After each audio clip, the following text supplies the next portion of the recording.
What's going on, everybody? It's JB here with another a review of the last 16. That's going to come later, but first we have to preview our two matches tomorrow. First of all, Italy against Spain.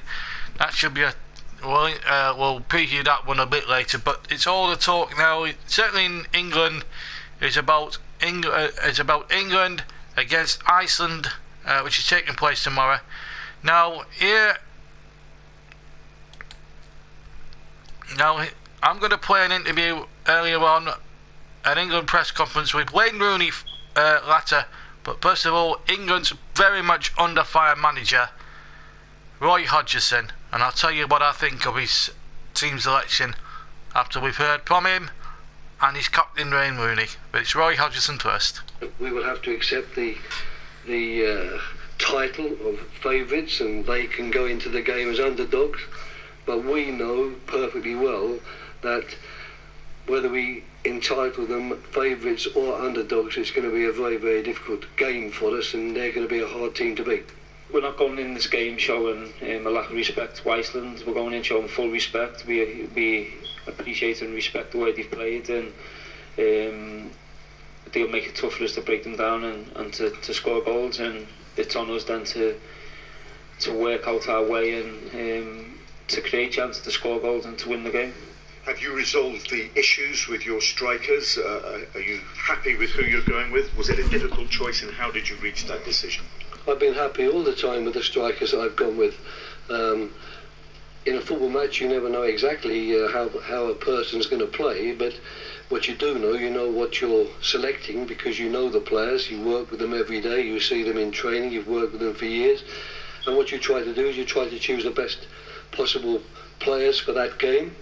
And I'm fortunate that if it turns out that something isn't functioning quite as well as we would like, we have a lot of possibilities on the bench to make changes. So we knew we were going to have options up front and in midfield because we loaded up with front players and midfield players, and I think that will be to our advantage, certainly if we're able to go forward in the tournament.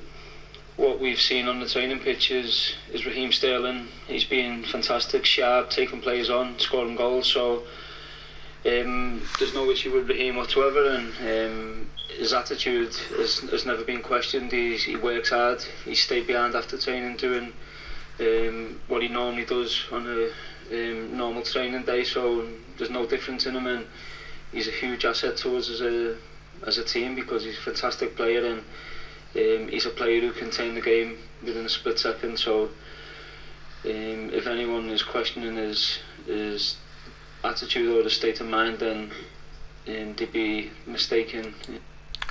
Well, Rain, I'm sorry, but on the Raheem Sterling incident, you are very much mistaken.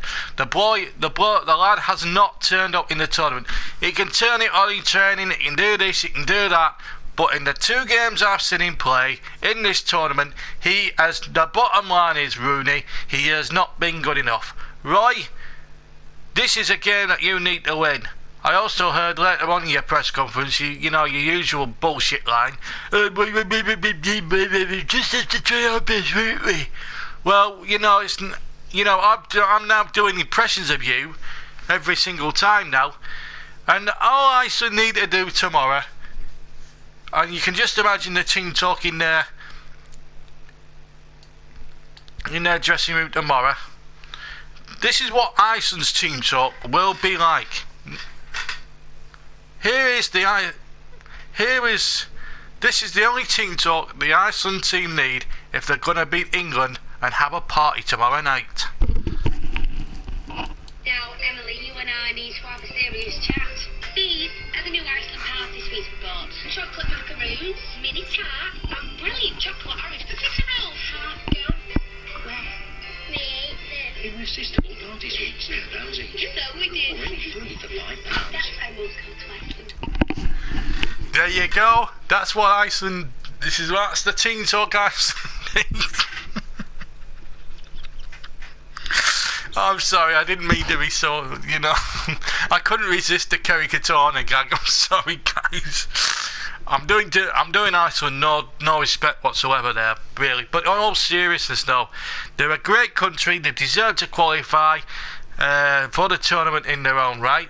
The caricature, the gags aside, they deserve to qualify by their own right, and I've got to say, I must be honest, they've got a great chance. There's a couple of players that everyone will know. Gylfi Sigurdsson has had a good season with Swansea, and of course the evergreen Adigo Johnson, who's still banging them in now in his late 30s. So, you know, don't even write off Iceland. I'm not under any illusions. We've always looked dead certs against minnows and come up short in them. I mean, we've struggled against Russia and Slovakia already in this tournament. We only just managed to beat Wales for heaven's sake, so we're not exactly setting the world alight. It will be another attack versus defence. But here is my problem with Roy Hutchison again. He's made 5 changes.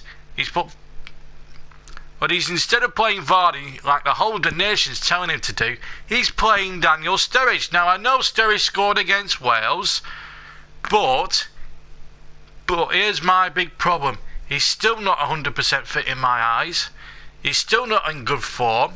You play the form players, Roy. You took out Rooney when you no need to. If he hadn't meddled in that last game and made 6 changes, we could have been exactly where the Welsh are tonight. Possibly playing Belgium, which would have been a much easier... Yeah, but it would have been a tough game, but would have still been easy on paper looking at the draw there. And it's... And I just find it bemusing that he's playing Daniel Sturridge ahead of an informed Jamie Vardy. He's in form, Roy. What part of informed do you not understand? But if we England do lose to Iceland tomorrow, in all seriousness, and I don't mean this to be flippant, but I think Roy will get his next day delivered with his King Prawns from Iceland, his P45, and I'm deadly serious. That's no gag, by the way, because he's in this tournament and the other couple before that. I mean, he limped to a quarterfinals in Euro 2012. He's also, well, we know about the shambles of the last World Cup 2 years ago when we lost a 70% bit with Luis Suarez and crumbled out the World Cup to Uruguay. This cannot happen tomorrow, because if it is, it'll be a national embarrassment. National embarrassment, and it'll be the best day in Iceland's lifetime. I can tell you that now. You know, Curry Katona's lot, they'll be right up for it tomorrow. You can bet your boots on that. That's all I'm going to say on England. The other game tomorrow is a big heavyweight clash between Spain and Italy. Now, Spain, I've got my worries about. First 2 games, they were okay.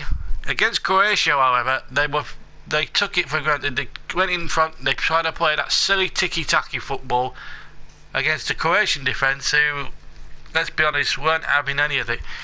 They'll get found out. I mean, if the Croatian defence that night was watertight and stopped Spain from playing their usual stupid game, Italy are peeling them off on the break, and I can see Italy attacking Spain. They'll defend well, you can rest assured that. They've got a great defence. That back 5 from Juventus, very, very unbeatable. And I can see Italy winning that one. I don't think tiki-taka is in fashion now, and I don't think Spain can play with the same intensity. Those Spanish players play with the same intensity than they do for their club sides, I'm afraid. The tiki-taka is dead as far as international football is concerned, and I can see only one winner tomorrow, and that's Italy, and I think they will go through to play Germany in the quarterfinals. That's my prediction. As for the England game, I would expect England to win that, possibly 3, maybe 4-1. I think Iceland may well score, but we should be good enough to beat Iceland tomorrow, and then hopefully we've got to take on the French if we win in the quarterfinals. Now, there's been some last 16 games. We've seen 6 of them played, and Portugal are through, and already the teams confirmed are Poland, Wales, Portugal, and today France sneaked through, Germany romped home, and Belgium have romped home. Let's review yesterday's big game. What we covered: England against Wales against Northern Ireland. And I've got to say, hats off to Northern Ireland for putting up such a brave and controlled display against Gareth Bale and co yesterday. Wales were always going to be odds-on favourites to win that game. Pressure was on them, And I thought Northern Ireland for large periods were the better side. They had chances. Stuart Dallas impressed me, the Leeds man. I think that should be something that Burnley should go after, actually. Somebody of that ilk. He forced a save from Hennessy, who had a good game. Ramsey put the ball in the net, only to have the goal disallowed for offside. But the person I felt sorry for yesterday was Gareth McCauley, poor lad. I mean, the ball gets played to the left-hand side. Bale whips in this glorious low cross, and there's little or no chance here. He's either got one or two options. A, he can go for the ball and risk putting it into his own net, McCauley, or two, he can leave it to Robson Canu, who's right on his shoulder, and he knows he's going to have a simple tap in regardless of what. Anyway, the ball gets played in, and McCauley's got no option. He said, right, I've got to get there first. He gets there and he just puts it past the governor, and it was the most heartbreaking way to lose a tournament match I've seen for a long time. I felt sorry for Northern Ireland, but they've exceeded expectations, no doubt about it. No one expected them to get out the first round. No one expected them to actually win a game. They won very well against the Ukrainians, held Germany very well to a 1-0 defeat, and they came within an ace of reaching the quarterfinals. So Michael O'Neill's side should be very, very commended for that. As for Wales, they've exceeded every expectation. They're in the quarterfinals for the first time in a major tournament. They've got the Belgians coming up next weekend, and that should be a humdinger of a game. And Wales have actually got the Indian side over the Belgians, interestingly enough. They drew and beat them in qualifying for the tournament, so it could all bode well for Wales, possibly next week. As for the Portugal won a dire match with Croatia 1-0. The other game, the first game, saw a great goal for Switzerland by Shaqiri. It cancelled out the opening goal from Poland, and then Xhaka, whose side for Arsenal, missed the crucial penalty, and Poland went through. They got 5 out of 5. The penalty taker was superb.